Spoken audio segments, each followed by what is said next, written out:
I'm telling you, there's something urgent in the air tonight, and it cracks me sometimes. It just leaves me there. I was drawing an old man, and it didn't work, and so I erased it and drew it again and erased it. And that sense of nowhere to go, nowhere to hide. There's something. So let's talk about postcards. Postcard views from the Valley of Fire.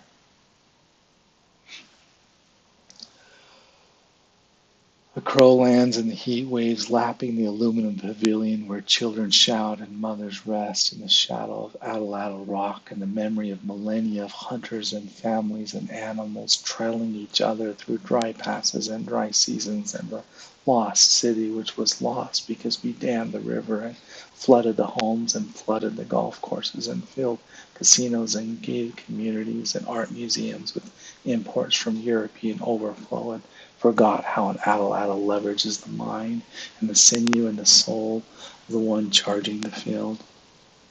I couldn't stop shivering and I couldn't start thinking and I couldn't find my lighter or a path across the snowfield until I became the man who circled the trail cam 3 times and wandered into the woods and dived.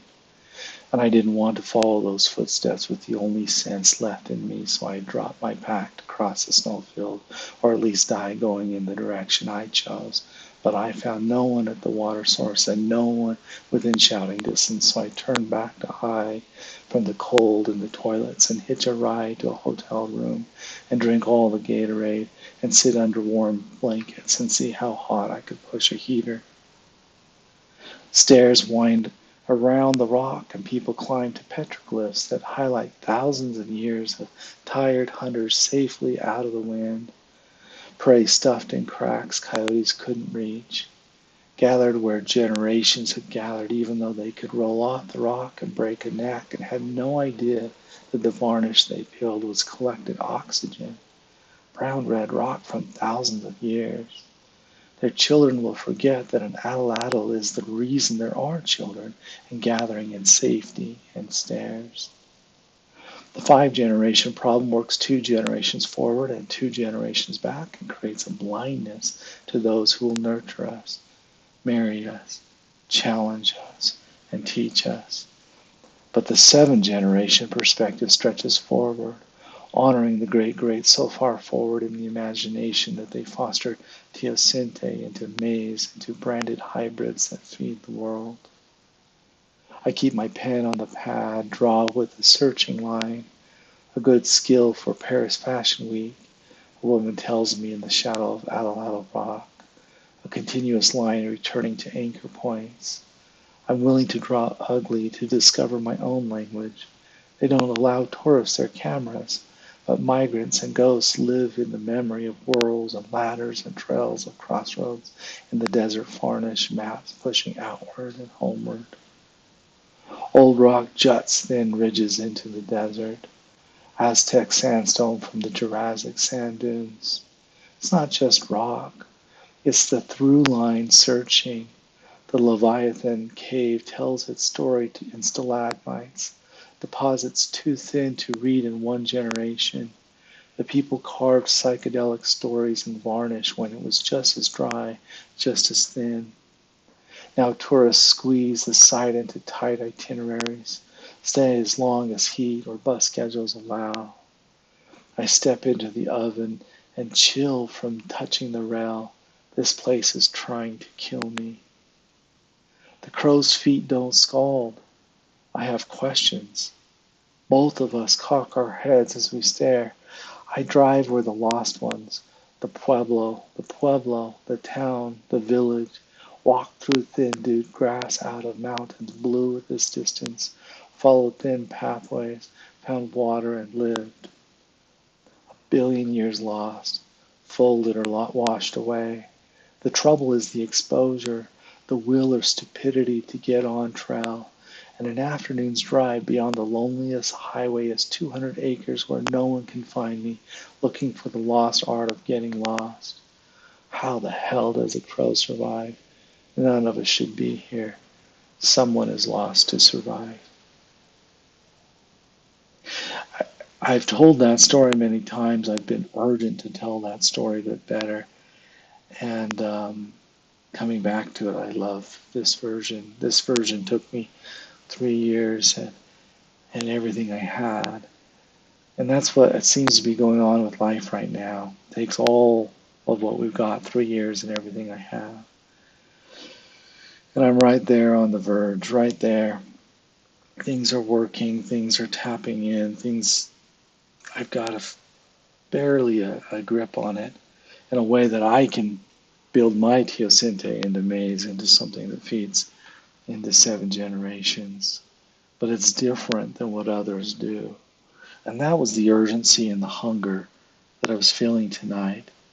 That there's something going on that matters. And it's no time to hold back. But here we are, figuring it out. Lots and lots and lots and lots of hype. Lots and lots and lots of things going on. In the background, there's a whirl and a wind now. Client's project is running on that system. And we talk from time to time and make sure he's doing well. Client is using my system. And it's big for me, and it's normal for him, and it works, but here we go. And from there, I'm building the next step, and the next step, and the next step. With care and love, I'm building something I can count on, he can count on, others can count on. We bridge. That's most of my job, is to see how do we go, what is the interface, and how do we bridge into the next, and the next, and the next. And I do so with such thin grasp of things. It's humiliating when young minds treat me the way they do and think they've got all the answers and humiliate me. I've been struggling with that a little bit. I spent most of the day in bed just huddled up and feeling those feelings of what it's like to be where I'm at. And it's not that I am afraid that nothing will get better ever, but that I'm afraid of what price it will cost to get there. And it felt like compromise, and it felt like betrayal, and it felt like judgment, and it felt like ego, that part of us that's afraid. And I get it, that's how people act sometimes, but it broke me. And so that feeling that there are places in the Leviathan caves that tell a story in stalagmites, deposits too thin to read in 1 generation. It would just be the same thing we've always done, the same things we always would do, except for it changes. We grow and learn and change. I actually went there once when I was living homeless on the road, and I just camped there and experienced my experience. And realized I had to be careful not to talk and talk and talk and talk. In the isolation, I have a hard time with that. Of not knowing the sound of my own voice, not knowing whether or not I've got the rhythm anymore of others. Feeling the rhythm that feels like my rhythm in my poetry. There's another one. Everyone has a little job. To draw with Nicolaitis, I contour my big toe. The fat pad under my gaze, under my pen is the same. I equate them so I can do one thing, crawl. And without a name for all the parts, I learn to angle them, curve them, follow them, release them from neglect. The sugar my body can't process. The bunion I haven't shaved. I don't want to look at my big toe or my life choices. The dry flaked and yellowed one, the slow one, the fat one, stinky one, the shame of getting the details right in the wrong place, free from the obligation of art, to make another see. This friend of mine can do its one job, balance me. I like that. I don't know if you do, but I find that I do retreat a lot. And maybe the obligation of art is something I'm actually hungry for, getting things done and finished and turned in. But but I need that balance. I need something that's maybe not so pleasant, not so well understood that supports me. But then I crack, I fall apart, and then I pull myself together. And over and over and over it happens. So we go, and so it goes. I've got a trip I was thinking about last week. I took my son, and here it is in poetry form. An argument outside the backcountry inn motel at 5 in the morning. One man doesn't want to go hungry again today, and the other man swears he remembered to pack the food and says you can check for yourself if you're going to be a dick about it. At least that's what I think they're saying. Through the curtains they woke me and my Spanish creaks from neglect, and I'm more concerned these days with the vigilantes in this border town who keep coming to check if we're breaching the wall they base their lives around, and if we're speaking American.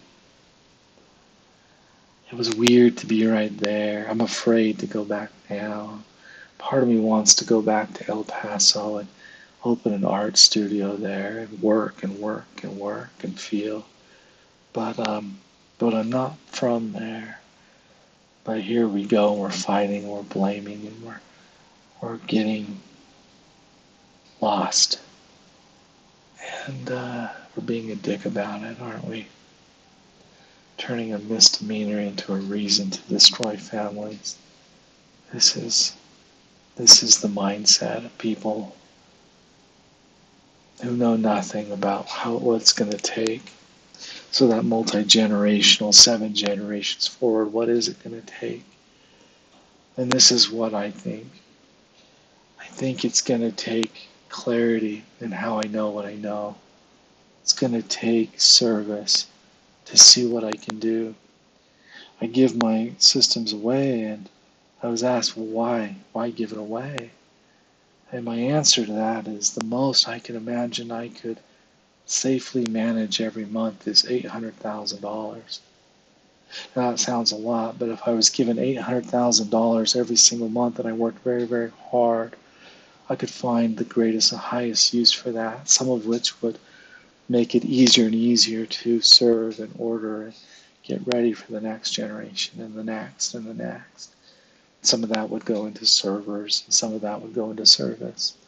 And that's how it would go for a while, knowing how do I know what I know, and finding the problems and seeing if there is a solution, and who must I work with to find that solution, taking down borders and finding something that lives and exists beyond the ways that we've done it for generations. Maybe the thin desert can't hold everybody in it, and maybe the way this world is going, it doesn't work anyway. But surely there's questions, and I'm asking those questions. But I feel absolutely dull most of the time. I do what I can, and it doesn't quite get there. And then I do it again and again and again and again. And years of this, with everything I've got. And so maybe I am a dick about it. And maybe that's what it feels like. My mind creaks, my Spanish creaks, but so does my mind. It feels like neglect. It feels like abuse. It feels like a terrible experience. I know a lot of us are experiencing a lot of things right now, but how to get through that? Hiker trash aesthetic. Zippo windproof orange, because cold is a fear I've carried since I was skinny. Buff as neck guard, beanie, sweat rag, snot rag. Sun shirt orange, hiking shorts yellow, trail runners blue, If I can't see you, you'll see me. First aid kit smaller than a phone, only for the inevitable. Hot spots, hiker's rash, and blisters. I'm not cool enough to own a bamboo toothbrush with the handle cut in half, but I have a fanny pack. Crucible particle metallurgy blade. This thing's got carbon. The secret of Excalibur, Zulfikar Graham. Someone knew how to harden and anneal and tell a story. Detox from dopamine abuse. Were they afraid? I'm going out there overweight, unprepared, but I have gear. The night before I leave, I'll lay it all out and look for what's missing. I don't know what I'll lose. I don't know if I'll finish. That was the poem I wrote before I left. And then Postcard Views was the poem I wrote a few months after I got back. The hypothermia the first night. First night. Freak snowstorm, and I'm drenched alone on the ridge. 6,500 feet. Took me a while. I've had those things, and it gets to that point where I've seen this before. I've been seriously thinking about what do I do from here, and all options are on the table at this point. It hasn't really worked for me to just lean in for other people's dreams, but they can go together. This one was published in the Sugar House Review. It's called Angel's View. When I want to learn, I throw an algorithm against the Titanic passenger manifest. I've seen who lives and dies 1,000,000 times. If I don't cheat, I can predict up to 90%. I see patterns even if they don't exist. I call that apophenia. It's like that word. I have a tool now called apophenia. It's ironic because it's about seeing if there is a pattern, distributions, and ranges. Fast. Anyway, if I don't cheat, I can predict up to 90%. I see patterns even if they don't exist. A month ago, Night Watch found my son on a boulder and named him Future. I wait for them in Snow White and Lavender in towns too small for stoplights on the continent's backbone. They warn me of Rebel, the outlier, always a day ahead or behind, peeing in water sources. I have time to think about the man who topped El Capitan to find waist-high snow. His buddy ate his food and he collapsed before the medevac arrived. Or the young man who jumped to the edge of Angel's Landing for attention. Search and rescue took 9 hours to recover his body. The day my son was caught in hail and lightning, he sprinted down Shell, knew exactly 8 trees surrounded the tent where he waited. Cheek to mountain floor, the soil electric. Future is always worried about the future. There's a pattern even if it doesn't exist. At the divide, you can roll either way to either ocean. Down on the dock along the longshoremen, Bellows painted a towboat in 4 brushstrokes, poppies disguised as cleats. He waited for the Titanic to arrive. That one feels like a gift.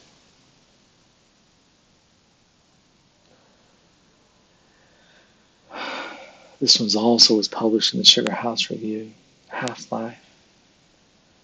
Something that is yours forever is never precious. Chaim Potok.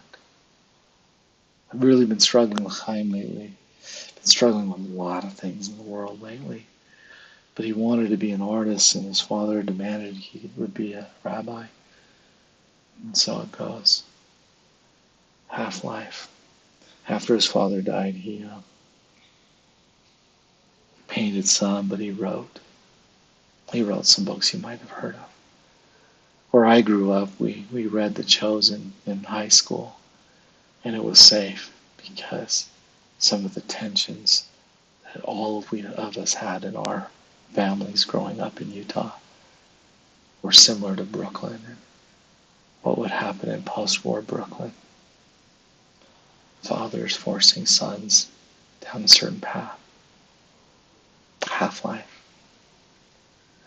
I'm okay with the other side as a psychedelic mirror, sharp edges pulled into taffy, reds and purples, the dark, another shade of light.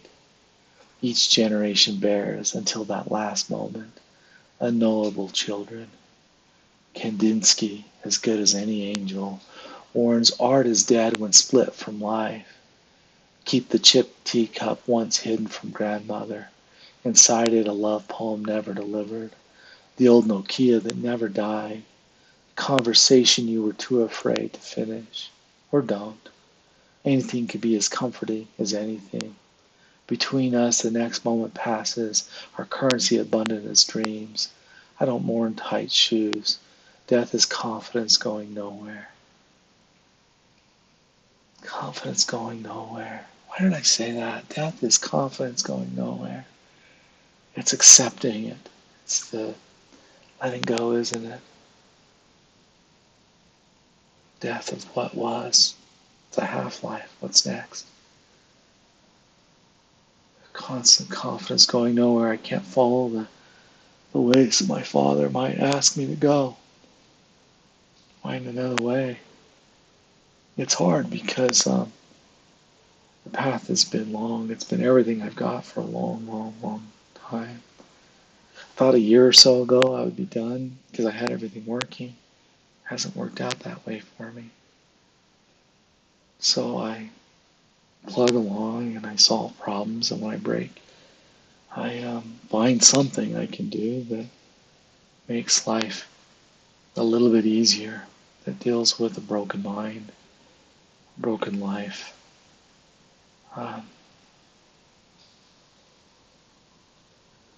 My stories. I'll tell you stories someday. Or I'll find a better way to do it. There's something that I keep referring to, Kurt Vonnegut. This came up in a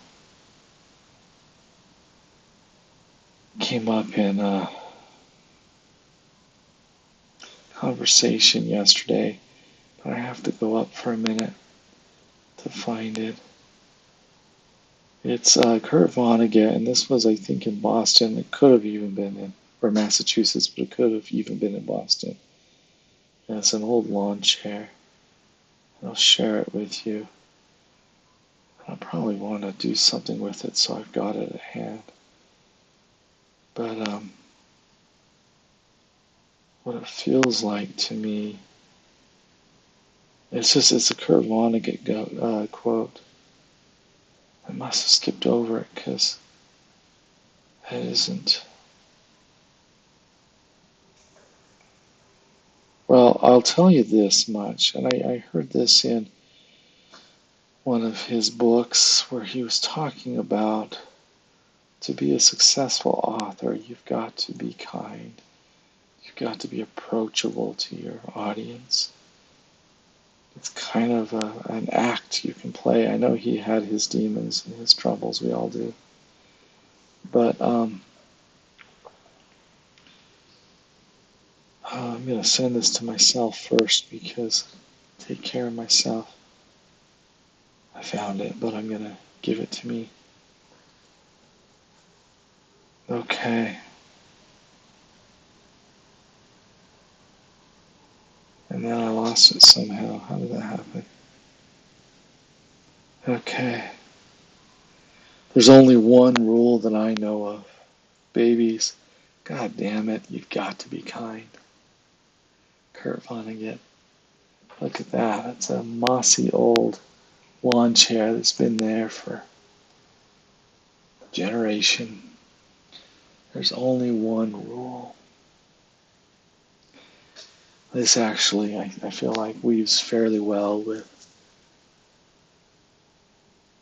the next one. This one was published in the Indianapolis Review. How to Love a Tomato. I'll say this too. It was an off comment by somebody, a poet, who just said she hated tomatoes. Like, I love tomatoes. So I wrote this poem, How to Love a Tomato. Grandpa drove me to starvation before dawn. I'd asked for help to catch and keep one fish for a merit badge. Back at Grandma's, he had me kneel in salt grass on the ditch bank, cradle my palms. I laid the trout in moss, feathers swimming in the current like it had that morning, held it firm and loose. My knees sank in mud.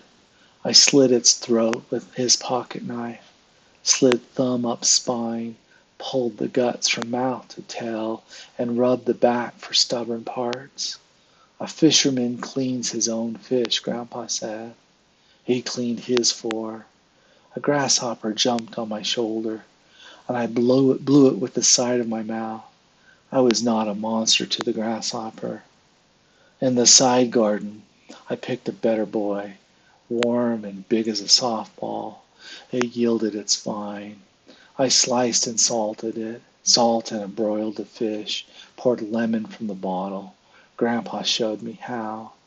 I didn't mention the fish's family in the out loud part of my prayer. I picked white meat from ribs, dipped it in ketchup. He joked the fish was going to pull me in. Grandma laughed. He smiled. He'd never spoken this much. I was learning to translate his silence into something safe. When Grandpa died, I asked for and got his pocket knife.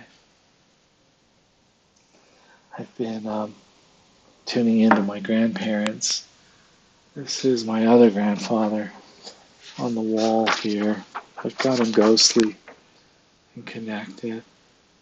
I think he probably fished when he was younger, but he had Parkinson's, so I knew him as a man who shook a lot, and he would get really frustrated with couldn't hold tools, he couldn't untwist mason jars, and it would get like this, and it would go like that, and then he would hold it like that, and then he would get angry and stern, and his voice would change, and I would change the subject, tell a joke, tease, push. We'd fix sprinklers, work on equipment for gardening equipment, make sure things could stay trim. He had a perfectly manicured yard despite it all, but it took him everything he had. He kept his lawn cut too thin, and he wouldn't put fertilizer on it, and all the grass was like my hair, just neglected, thin, and never really conditioned right, and just the rest of life. And then people say, you gotta fertilize that grass, Grandpa. And so he'd sprinkle just a little bit on it. Wouldn't do any good. And it was kind of resentfully done. He wanted to do it his way. He didn't like losing all of his dignity. He didn't like losing at all. He was a champion boxer, a bare knuckle boxer in Canada. And his older brother was a war hero, actually, but nobody in the community knew it.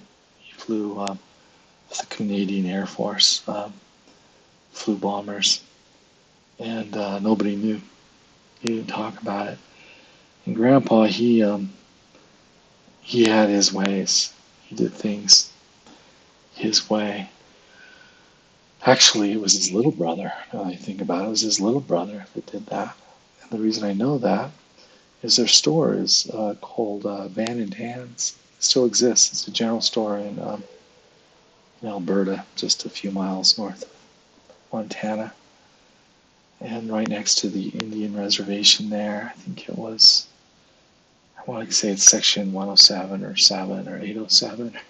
The reservation's numbered. And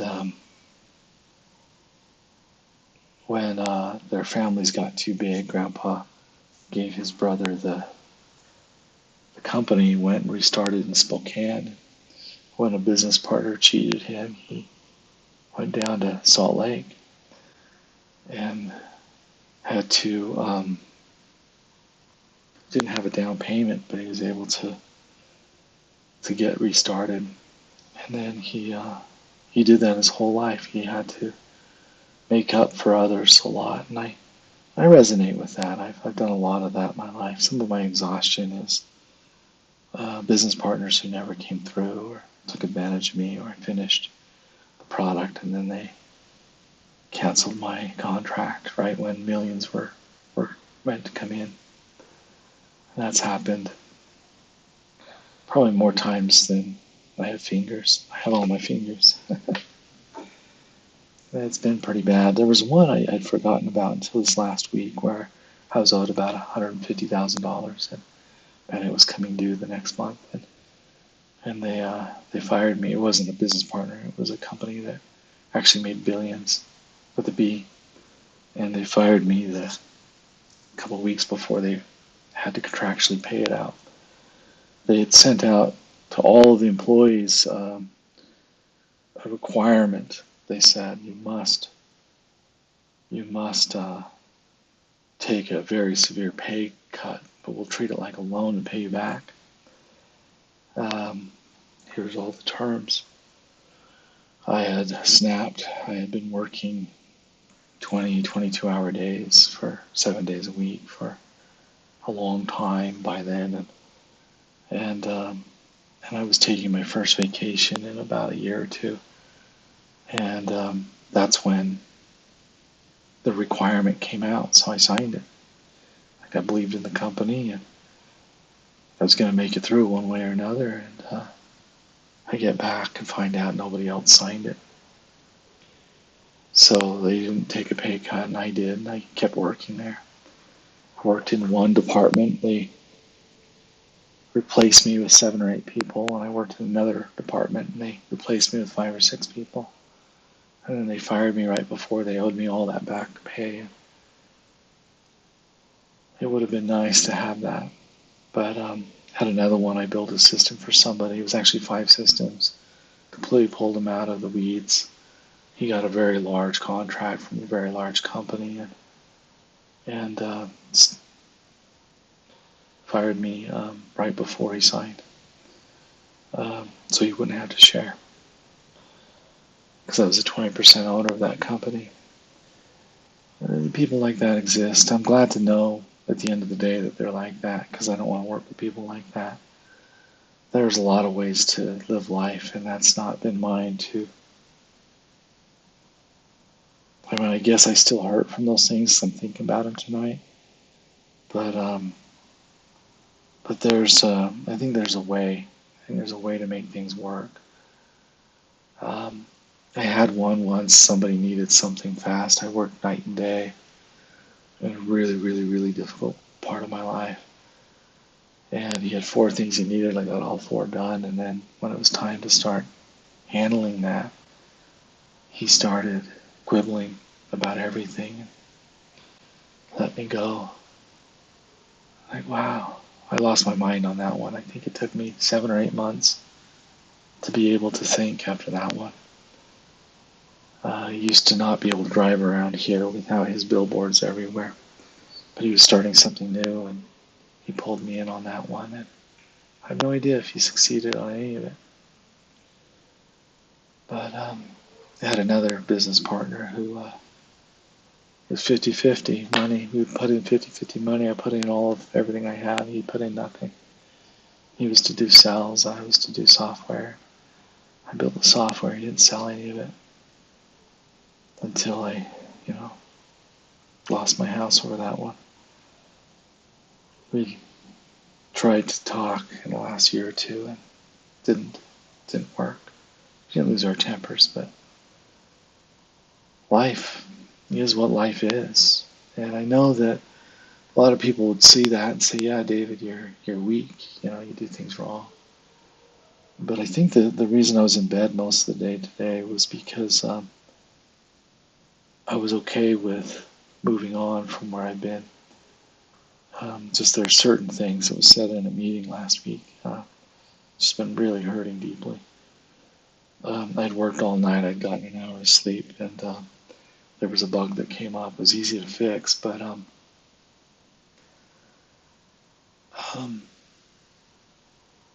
somebody was impatient with me and quite rude.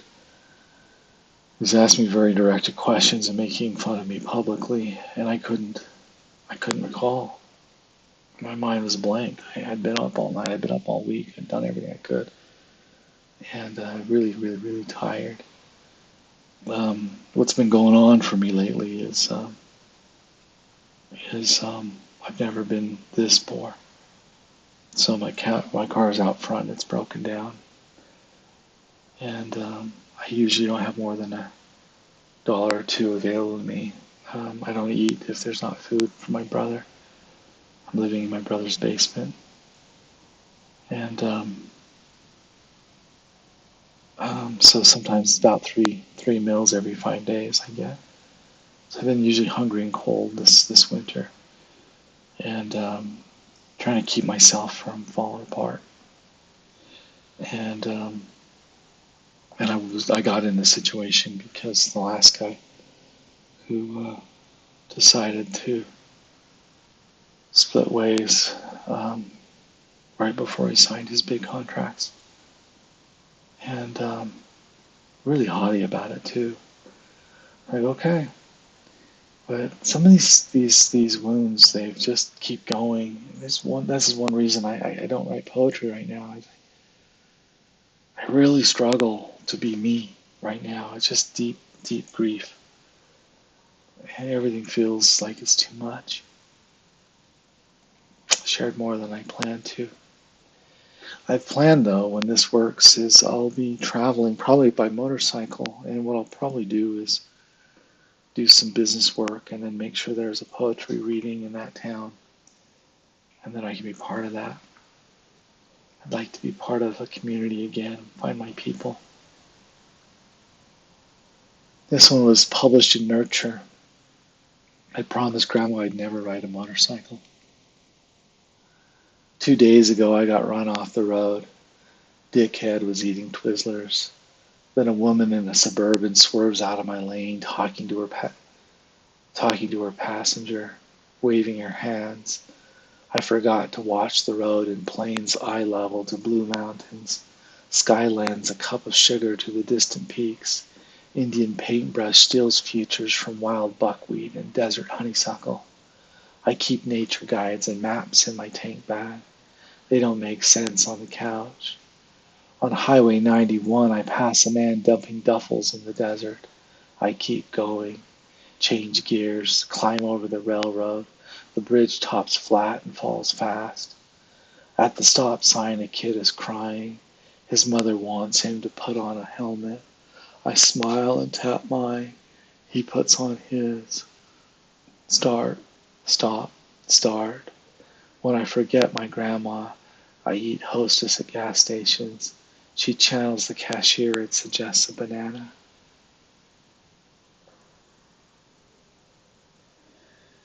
Yeah, I love motorcycles. It's a place I can go where I'm safe.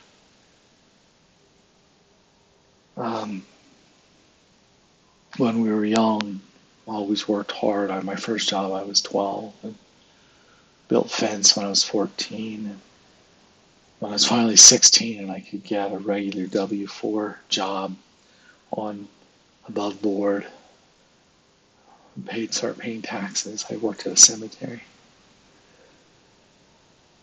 This one's called Introductions.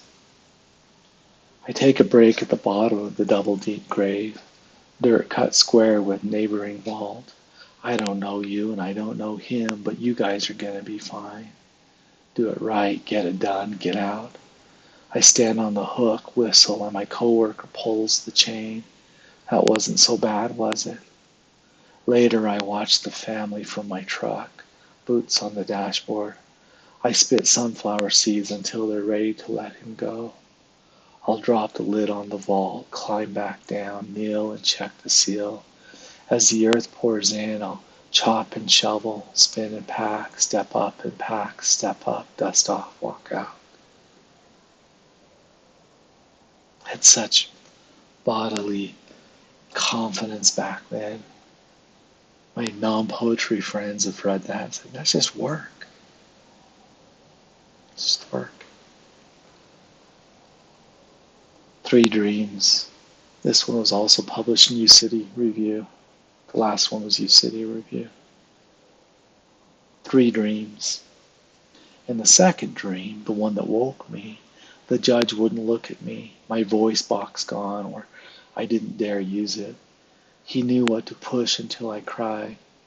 Condemned to mediocrity, my work was not brought into evidence. I could make it better. I could make it. I could. I swear I did my job. Most Renaissance art is lost. We're lucky to have a few baby pictures, first steps dancing between worlds, collapsing space where we share one candle, a clump of weeds on the same wall as gods. I skipped town ahead of the Medici in the third dream. They want me to finish what I start. I forget the first dream. My grandparents sold milk, then their farm, moved to the city. People said our children should live better than we can afford. That one feels like these days, just exhausted, gotta finish. Exhausted, gotta finish. Exhausted, and they make fun of me, call me out. I'd skipped coffee last time we were to meet because I didn't have the $3.50 to buy a coffee and my car wouldn't start. Couldn't get there. Those are my excuses. Part of my past, I'd find another way, whatever matters, I'll find another way. And maybe I could have, but I've stopped feeling like I could very often. Sometimes we have to take it as it comes. Sometimes I've got the answers, but I had been working on a conversation with ChatGPT after that meeting, and we were talking about the Bronte sisters and practice and the necessity to keep going and make it work. And it was a good conversation. We were able to talk about everything related to my life situation. And that's when a coworker called. Man, that was rough. And we talked for an hour or two. And I was already really forgiving that person. He's under pressure. He wants the best, but man, it hurt. It wasn't because, well, I don't know what it's because, but back then, in that conversation, I was thinking, it's just different ways of getting work done, but you got to keep going. But today I've been really seriously thinking, what am I going to do from here? And it just hurt deeper than what I've been able to heal. Does that make sense? Grief comes in waves, and I deal with it. And it comes in waves, and I deal with it. But when it's got me completely shut down, or I can't sleep, and I can't work, and I can't think, and I question everything, and I look at the price my wife pays for things that I never get paid for. Her dream car looks like sold, and she's lived with her parents for 2 years. And I just have had one thing after the next, after the next. I know I've done a good job. That hum in the other room tells me. A machine learning guy, a brilliant guy, 20 years, machine learning, data science, astrophysicist, PhD. He's really brilliant. He only had compliments. He didn't know most things that I was showing him and making sure he works. He's full of compliments. He's amazed at what we've got. We've got it integrated with everything. If he needs it, I've got it fixed like that. First person I've served that actually has wanted me to be serving them for a long time. I don't know why that is. If I'm just a loser, or if I'm pushing too hard, or I care too much. I think part of the problem is I've lost so much for building what I'm building that I won't give up. And part of the problem is that every day gets worse. My answer is this, what I build. It's called the rabbit. It says be accountable. It says be present. It says take a look. It says delegate. It says work with what you have. Use LLMs last. Yeah, sure, I can use what other people call artificial intelligence, but intelligence is awareness of functionality. Build it. Make it work. And then, yeah, go beyond that with whatever's there. That's easy. Build an actor, register it with Anthropic, in their marketplace, and now you've got all the things that you count on, but you can talk about it as you ask for it. That's been nice, and it builds really nice, beautiful things, things I didn't think I could ever do. Um, but I paid everything to build this and to start using it everywhere. So we'll see. We'll see if we can make it work with what I've got left. But um, it'd be nice to get paid someday. It'd be nice to be honored for my contribution instead of discounted and lied about and publicly humiliated. And just gone too far for this garbage, you know what I mean? The next day we had a meeting, the CEO broke in and he was gentle about it, but every one of us is here on purpose and that he wants us here. And I know that was because in response to how I was treated the day before. But it was nice to hear that. I want to work for these guys. Sometimes I don't know how. Sometimes I just don't have any other way to keep going, just everything I've got just to get up sometimes. So we hit our limits. I have a buddy and he's embracing Anthropic. And I wanted him to use my stuff first, but he's embracing Anthropic and I felt so bad. And then that afternoon I saw what Santiago was doing with Anthropic. I said, yeah, I'll just put my adapters into Anthropic that way, which is what I'm doing from Brett. And that's what I'll do for Rex. And people I care about, I want them to win. And that's my job. What have you built? Who do you serve? That's the answer. Who do I serve? And looking at whose lives are better because I get up in the morning. And if I can do that better and better and better, I'll have my limit. Maybe it's 800,000 a month. That's not for me. That's just okay. If I spend that in serving people and building services, building servers, it's all about service. That's how I know it goes, and that's how I know we can adjust it, because it actually changes the way we build things. I can do a one-off for anybody just as easily as I can build a SaaS, just as easily as I can do anything. At this point, the world is different. It has been, and I've known it for a long time, but I don't seem to be playing it as smart as other people. Anyway, here's another poem. This one came out in Emerge Journal. To me, it has to do with limits. So here you go. It's called 1 Liter Hike. I'm going to actually drink some water. I'm complaining a lot tonight, as you know.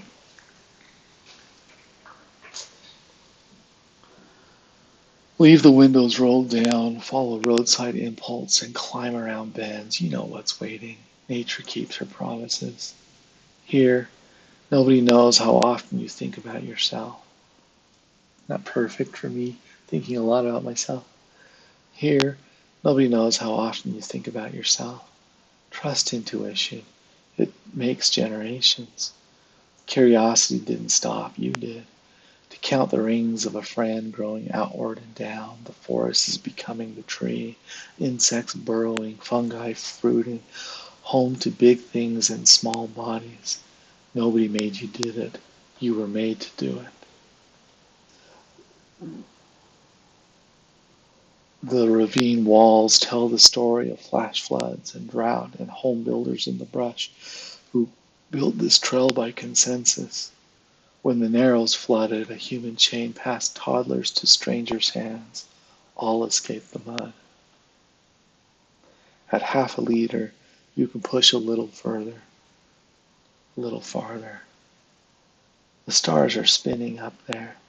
You'll see them if you wait for the sun to settle. Every new telescope shows us more universe, but they don't show the stars Van Gogh painted. Poets linger longer. I haven't finished watching the moon rise on grass fields, birds burrow under night's watch. I bet nobody told you you could do this. They showed you videos of the tourist tossed in the air by a buffalo. It's actually a bison, but don't worry about it. Told you about Gretel as if to say don't go there. But Gretel but Gretel brought Hansel home. When you step out of the car, you make a little mistakes, trip up, or get winded. It takes time. Give it time. I needed to hear that today, right? It's okay. It's okay. I don't know what's going to happen. I want good things to happen. If they do, I'm there for it. If I can't make it work, fine. If that's my feedback, that's my feedback. But talking to my buddy about our funerals and what we'd like, we came up with the wording. I don't remember the wording, but basically, come prepared to tell the truth. And it'll be something like my experience of David is, how I felt around David is, go. Just tell the truth. You can be kind, but be honest. David was kind of nuts. We went out to eat the other day, my sister-in-law's birthday, and my brother's making Rain Man jokes. Say that good writing takes some autism, and it probably does, that deep thinking. So does code, so does living a life under duress. And I'm really isolated, hardly. Sometimes it's a week since I've talked to anybody. I think he comes down every day or two just to make sure I'm alive. I really don't show my face. And I think he also is checking if I'm stoned. I don't think he'd care if I was stoned, but I don't have money for any of that. Are you kidding me? I'd rather eat. I've got a little bit of Mountain Dew. I borrowed some money to have Mountain Dew to meet the deadlines for that meeting that didn't go well. And it just hurts. I'm tender these days. I'm just motivated by different things, I think. Anyway, this one was also published in a Emerge journal. It's called The Second Desert. The rocks talk back, and if you listen, you hear time and empty spaces above the trail and a million years washed from the skyways. It's hard to imagine another moment behind this heat, behind the spiny and venomous, or comfort in a world too dry for puddles that seep into thin places where lacy roots or lizards sit. That water wasn't for you, not yet. In 1,000 years a garden grows on a cliff face. This is not the desert at highway speeds or found in a day's hike between fast food and Monday. That desert's a billboard. This one holds whatever I bring, then exceptions. I belong here, and what I bring I find. I like that because that's been my constant reminder. What I bring I find, when I'm just complaining all the time. It doesn't go anywhere. It doesn't work. It just doesn't work that way. Here's a poem I want to read from somebody else. Thinking about her, I have no idea. My eyes have gone since I printed this out. Dagnabbit, right? If I just, all the affordable food is carbs. Doesn't work. My necessary diet, but so my eyes go. Derivatives by Tara Skirtu. Romania 2013-14. It's fall today. It was winter last week. I was happier then. The lined mounds of raked earth, the potatoes dug up. In the summer kitchen, a fly zips into the fly trap, its body puttied to the glue strip, legs waving like 6 wet strokes of black ink. In a park by the city wall, you search out a green gold leaf in the grass, unzip my breast pocket, insert the stem as it starts to rain. This is the park where new lovers come to walk, says the passerby. This is a park of my childhood, you tell me in the back of a taxi, pointing at the green blurring through the triangular glass. Love no far, poetry no far, says the taxi driver 2 weeks from now. fingered into the sidewalk in a Union Square on the other side of the world. I low you, he told me with a, you told me you wanted to change the title of my poem from desire to need. I don't know if that's a typo. I don't think that's a typo. I think she laughed when she told me about I low you, LOE. I wish we still talked. Life has been life.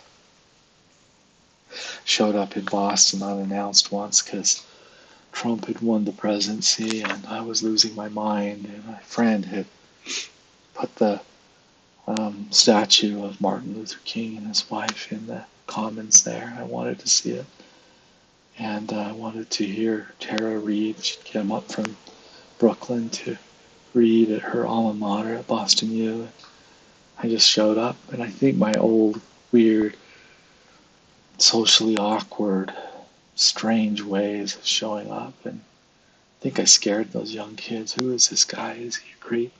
Is he a problem? I think they had a meeting out in the hallway about, is this guy a problem? And it's because I was terrified to be there. And people, I hadn't been around people for a year or two. And I've just been working hard to solve some problems. And I hadn't been there. That was a year ago. That was over a year ago. It's like a year and a half ago. Wow. Year and a quarter ago. Anyway, you told me you wanted to change. I've been embarrassed about that the whole time. It's like, gosh, I didn't mean to shock anybody. I just needed to be around people, to read poetry, to do something else, to trust and believe in humanity again. And I saw something and I jumped on a last minute flight and went to Boston from Utah. Didn't mean to be offensive.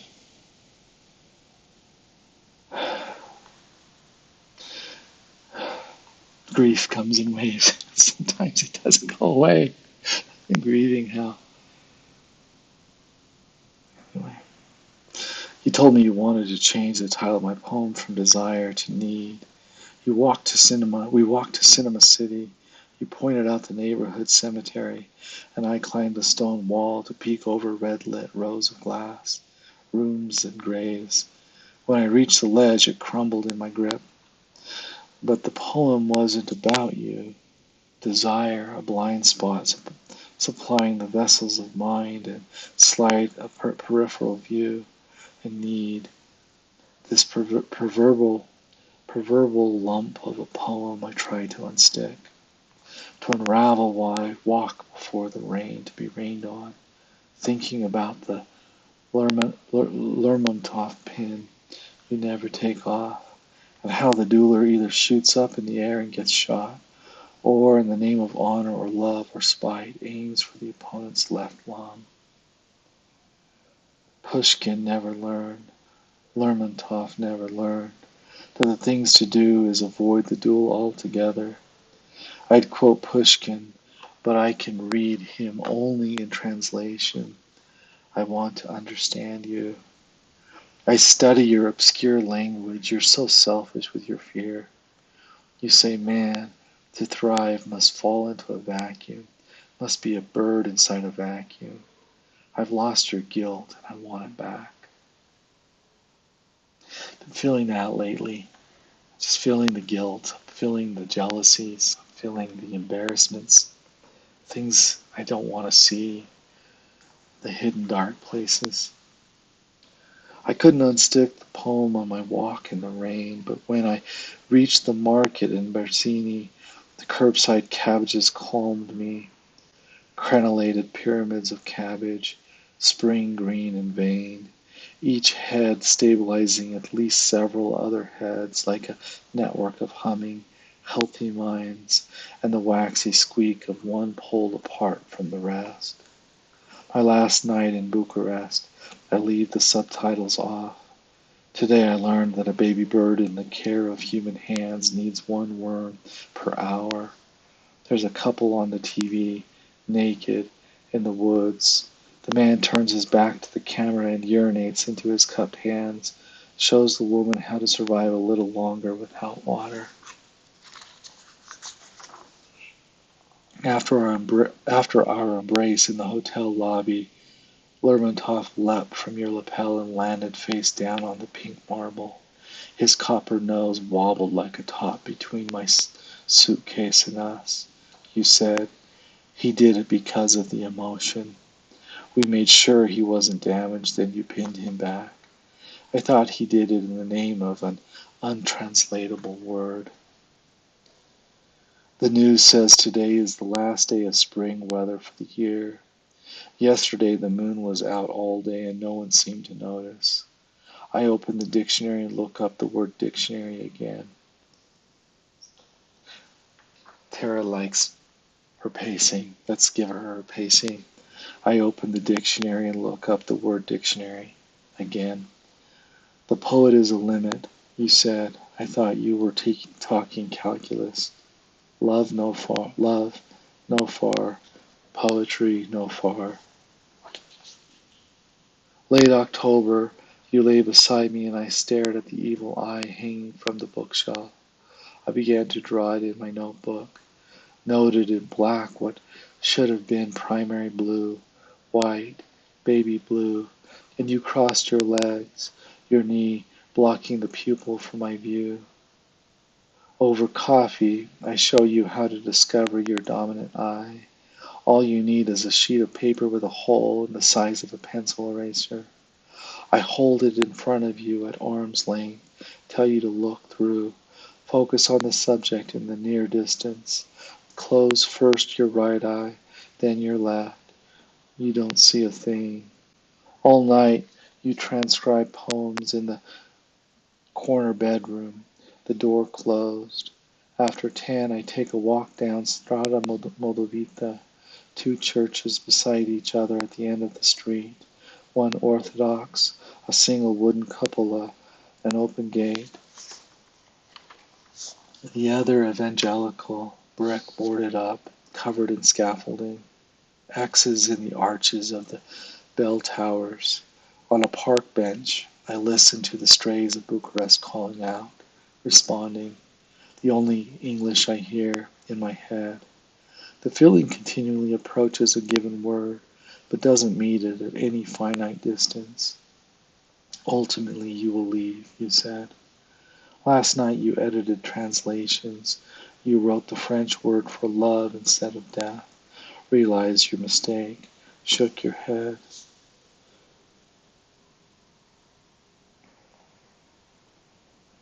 A flower pot at your door, full of dirt and sticks. In your bed, I fold a piece of paper in half, in half again. I cut a crescent fractal, craft a snowflake flower, give it the tallest twig for a stem and stick it in the dirt. It lasts the night, goes missing by morning.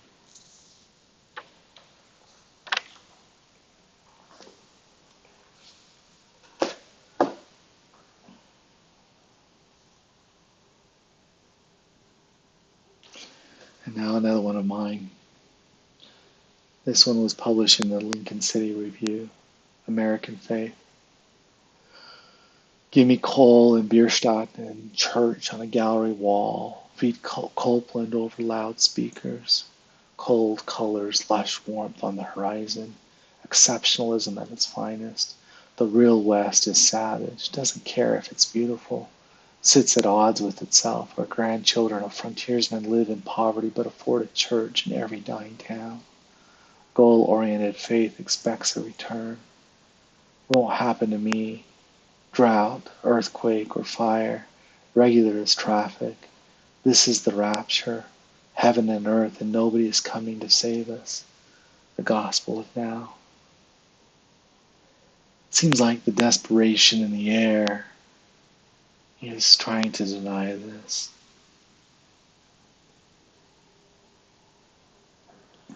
I ran into this coach in this next poem in January, a couple months ago. And he said that he thought most of intelligence was listening. And I found that interesting. Um, he invited me to do the last leg of his multi-decade journey when he can to hike from I-80 in Utah up to where he lives up in Idaho. And I've been thinking about it. I want to go, but he lives off the land. We'll eat what's there. He's pushed through certain limits that I had no idea people could do. Grosses me out to imagine catching and eating a rodent, being calm when hungry. Hunger still scares me, but I'm getting much better at it. Anyway, limits. I actually was thinking about this in bed most of the day today as I was in and out of sleep. Limits.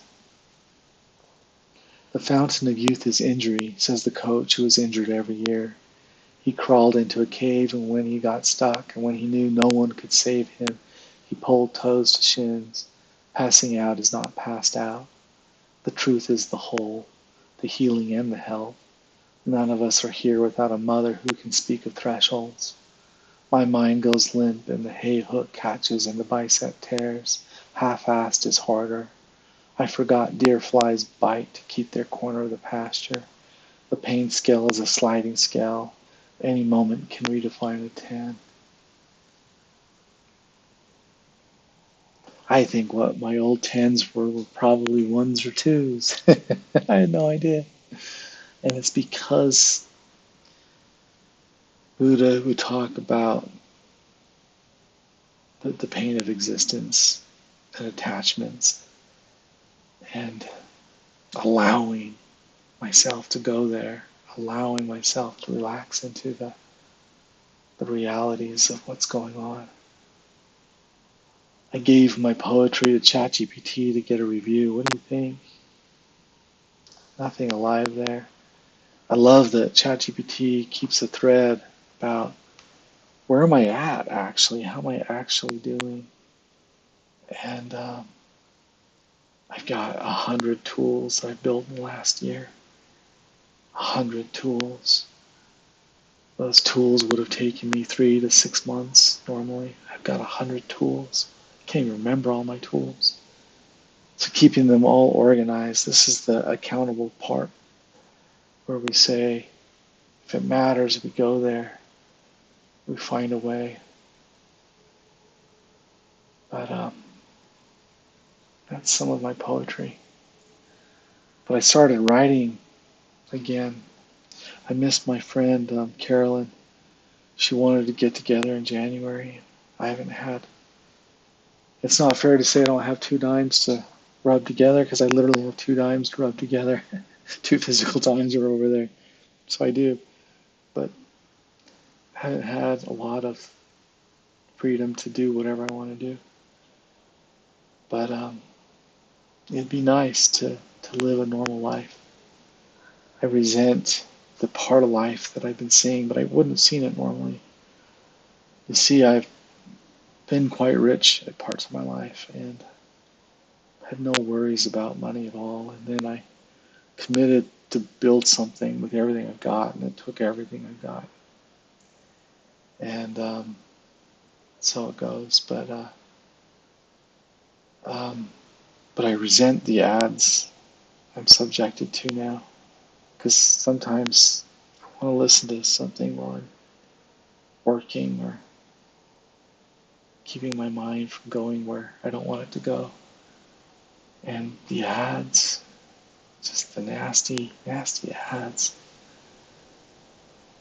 the propaganda, the loss. We're just so lost. I feel lost. Like, gosh, yeah, that's what poor feels like.